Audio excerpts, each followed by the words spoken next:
Welcome to the Growing in Grace podcast, where you can listen in on some casual conversation about the good news of Jesus without all of the inconsistent religious double talk. If you've ever struggled with feelings of hopelessness, guilt, and despair, or wondered if you're really right with God, it's time to discover the true freedom that comes with the gospel of unlimited and overflowing grace. Well, hello once again. Mike and Joel for the Growing in Grace podcast. Joel, I have a question for you. I got answers. I don't know if they're right. But I know some weeks ago we kind of did a program and sort of a series on being a doer of the word. So let me ask you this, because a lot of people just think that means being a doer of the Bible, but they can't really specify what that means. Right. But let me ask you this. I think it appears something like 5 times in New Testament writings, but where we live and in our culture, I rarely see it put into practice, and that is greet one another with a holy kiss. So, I mean, if I walked into church and they were practicing that, I mean, I probably wouldn't return. What do you think? Well, it's been almost a year since our dog passed away, but she's about the only one, aside from my wife, that I might greet with the holy kiss. It's never happened, fortunately, in church. I've had friends that are like, they like to hug, and I'm not so much a hugger.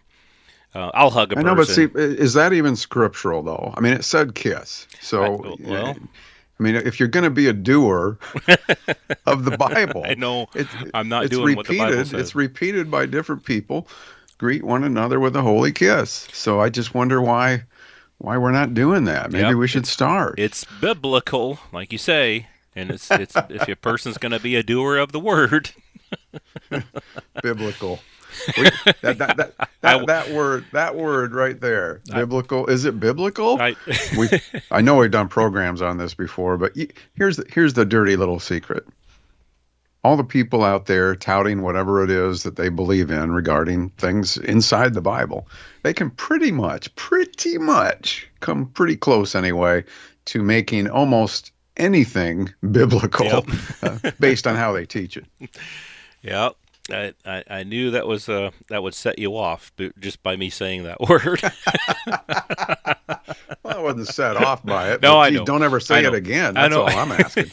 Exactly. See? No. Well, yeah, it is interesting that a lot of these things that are they were more culturally relevant, I think, right? Right, exactly. There's a lot of cultural stuff in there. Exactly. But sometimes we're trying to make them apply to us. Not that one necessarily. Right. But a lot of things, that's really the point I was trying to get to. But, right, yeah. I don't want to spend too much time on it because we got some Galatians to talk about here. Galatians, those foolish Galatians. Yeah. We've been in chapter 3. Let's move on to chapter 4. There's some good stuff here too. Is there? I guess there is, isn't there? Yes. Because depends what translation you read. Well, yeah. Another thing we'd like to talk about here is that Paul didn't write in verses and chapters. And so it would be just as well for some people if we just picked out Galatians 3, 24, and 25 and just left it at that. Those are go-to verses. But I think what we did last week, if you want to go back and check that, we looked at those verses in context. In fact, we weren't even attempting to look at just those 2 verses, but they came up and we showed what Paul was saying in the context. So if you want to check out what I'm talking about there, listen to last week's podcast. But Paul doesn't just stop there anyway. He wasn't writing chapter 3 and then I'm going to take a break and then I'm going to come back and write chapter 4. He continued on with what he was saying. So like at the end of what we know as chapter 3, he says, "And if you are Christ, then you are Abraham's offspring, heirs according to a promise." And then he goes on, "I mean that the heir, as long as he is a child," so you can see he's continuing on his frame of thought here, "as long as he is a child is no different from a slave." Let me see what the New King James says. "I say that an heir, as long as he is a child, does not differ at all from a slave, though he is master of all." That's another cultural thing. something that we don't understand, the difference between a child and what Paul refers to here as a slave. In those days, a slave wasn't a person who had been sold into slavery necessarily. It was somebody who had been maybe it was more like a servant type of a person. And in some cases, I'm not saying that this is necessarily true here, but in some cases, it was somebody who owed a debt, or it was somebody who, instead of going to prison, they were allowed to go and be in as a servant to somebody. Anyways, culturally, so many things were different. That's all I'm trying to say here. But the child was the heir, but the child spent a bit of time, when a child was born in a family, spent a bit of time being under what verse 2 calls here of Galatians 3:4. He is under guardians and managers until a date set by his father. You remember last week we emphasized this word until, that the law was until the seed came. The law was until Jesus came. It wasn't meant to be forever. There was a certain period of time in which Israel was under a guardian, the guardian of the law. Again, for more context on that, without us going through all of this, last week we shared about all of that stuff. In the same way, we also, when we were children, were enslaved to the elementary principles of the world. But when the fullness of time had come, God sent forth his Son, born of a woman, born under the law, to redeem those who were under the law. That would be the people of Israel, so that we might receive adoption as sons. And because you are sons, I don't want to repeat everything we said last week, so I'll just say, maybe listen to last week's, make sure you have it listened to before this week.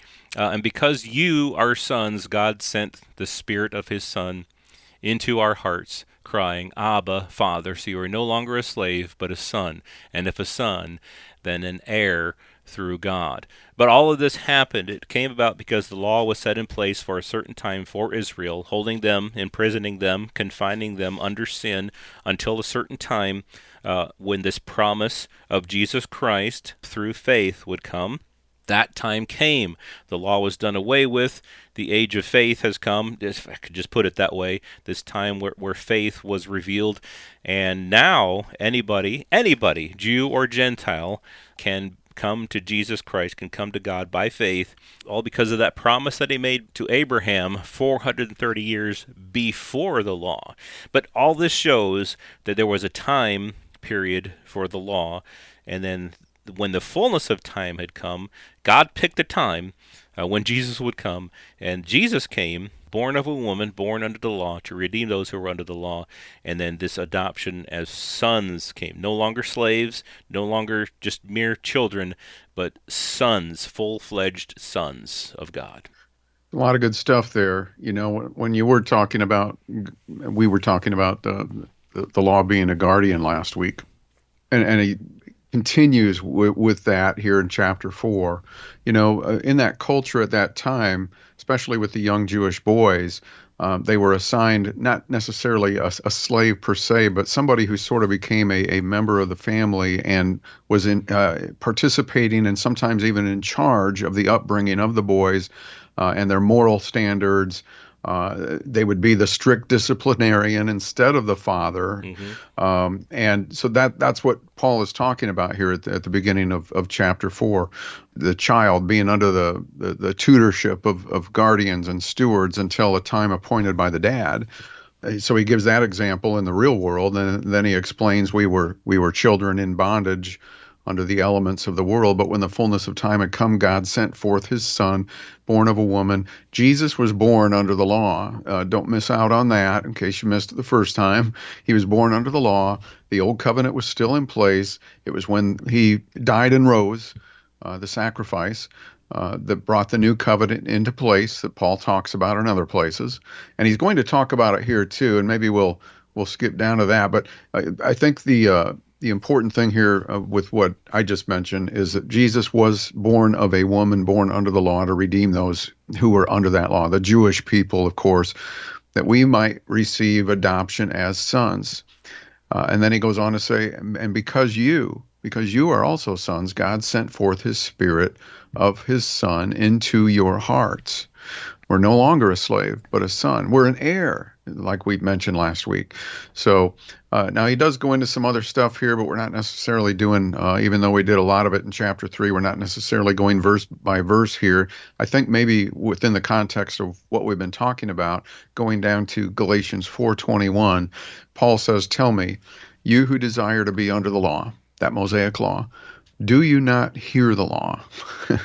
For it is written that Abraham had two sons, the one by the bondwoman, the other by a free woman.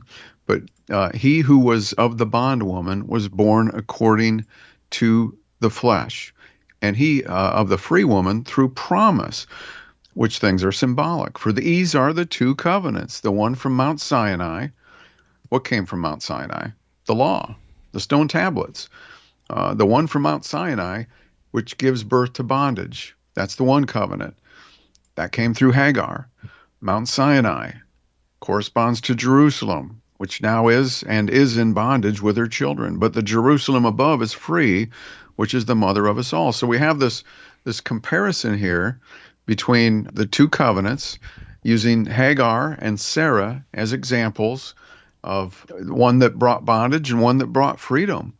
And he's explaining to them, if you really think you want to put yourself under law, even you Gentile people, because of what some other people who came from Jerusalem told you that you should do, that you should mix your faith with law. Because they told you, if you want to abide by what they're trying to tell you, which is a different gospel, if you're going to do that, then you better do all of it, which he'll get into a little more in chapter 5. You better do it all. Do you not hear the law? Do you not understand that? And he talked about this in the previous chapter for people under the curse, because if you were going to try to place yourself under the law, you had to do it. You had to do all of it. You had to do it perfectly. And nobody had ever done that. Everybody fell short, of course.